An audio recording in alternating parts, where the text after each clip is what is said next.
আলমী শুরা ওলামায়ে কেরামের তত্ত্বাবধানে যে হকের মেহনত যে দাওয়াতে তাবলীগ এটা প্রথম পর্ব আজকে শেষ হইলো, আগামীকাল থেকে আবার দ্বিতীয় পর্ব। আমরা পরস্পর মধ্যে ভ্রাতৃত্ববোধ ইসলামের ছায়াতলের জন্য আমরা আসতে পারি। আমরা পুরা উম্মতি মুহাম্মদের জন্য হেদায়েত, আল্লাহর কাছে হেদায়েত চাইতেছি, আমাদের নিজের জন্য হেদায়েত চাইতেছি, সবাই যেন সুখী শান্তিতে বসবাস করতে পারি, সারা দুনিয়াতে যেন মুসলমান বিদ্বেষ না থাকে, সবাই ভাই ভাই মিলেমিশে থাকতে চাই। এই জন্য আল্লাহর কাছে হেদায়েতের মাগফিরাতের দোয়া করছি আমরা। আলহামদুলিল্লাহ, সকলেই দেশের লোক সকলেই সুস্থ থাকুক, ভালো থাকুক, ইজতেমা সুষ্ঠুভাবে চলুক, আমরা আশা করি। আমরা গত কয়েক বছর তুলনায় এবার এত সুন্দর করে আমরা বেশ করে এখানে আসছিলাম এবং সব কিছুতেই অনেক সুন্দর হয়েছে।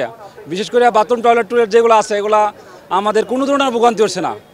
আশা করি সামনে আরও ভালো হবে এবং সারা মুসলিম জাতির জন্য আমরা দোয়া করছি। রান্নায় আমার ভালোবাসা Jamuna gas stove. Jamuna gas stove, আধুনিক, নিরাপদ ও দীর্ঘস্থায়ী। আমরা বিশ্ব ইজতেমায় আসছি, অনেক মানুষ, অন্তত 20-30টা গাড়ি আসছে বাঁকুড়া থেকে।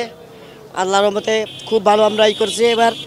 এবার সব সুস্থ হয়েছে, কোনো ঝামেলা হয় নাই মনে করেন। এবার 2 ভাগ করার কারণে খুব ভালো হয়েছে।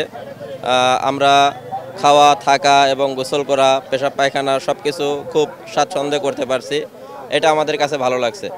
তো এভাবে যদি প্রতি বছর 2 পর্ব করা হয় তাহলে আমাদের জন্য খুবই সুবিধাজনক এবং সকল মুসল্লিদের জন্য খুব সুবিধা হবে। সকল বিশ্বের মুসলমান হেদায়েত প্রাপ্ত হয় এবং সবাই সুখে শান্তিতে আমরা থাকতে পারি, সকলেই খুব ভালোভাবে মিলেমিশে থাকতে পারি, এই দোয়াই করা হয়েছে। এই বিশ্ব ইজতেমা বিশ্ব জাতির এক শান্তির জন্য একটা পয়গাম স্বরূপ।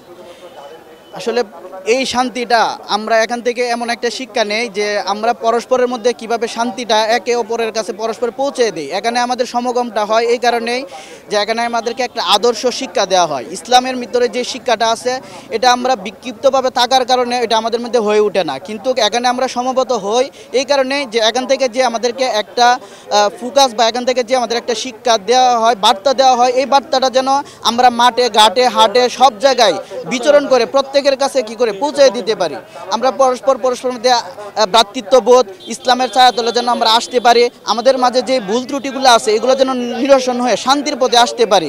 এটাই একমাত্র এই যে বিশ্ব ইজতেমার মূল উদ্দেশ্য বলে আমি মনে করি। বরাবরের মতোই আমাদের প্রস্তুতি, ট্রাফিক ব্যবস্থাপনা প্রস্তুতি আমরা যথাযথভাবে নিয়েছি, কিন্তু এবার আরও বেশি শক্তিশালী করা হয়েছে। আমাদের কমিশনার স্যারের যথেষ্ট নির্দেশনা ছিল, আমাদের ডিসি স্যার সার্বক্ষণিক আমাদের এটা তত্ত্বাবধান করছে এবং আমরা সুষ্ঠুভাবে এটা ব্যবস্থাপনা করার সম্মুখীন হয়েছি এবং মানুষজন কিছুটা 3 পর্ব হওয়াতে কিছুটা চাপ কম, এটাও আমাদের একটা হেল্প করছে, যার কারণে সার্বিকভাবে পরিস্থিতি এখন পর্যন্ত ভালো আছে। আমরা যাত্রীদেরকে যথেষ্ট যারা আসতেছে আমরা এখন চাচ্ছি যে গাড়ি আসলে আমরা যাত্রী তুলে দেবো যাতে তারা সুন্দরভাবে যেতে পারে।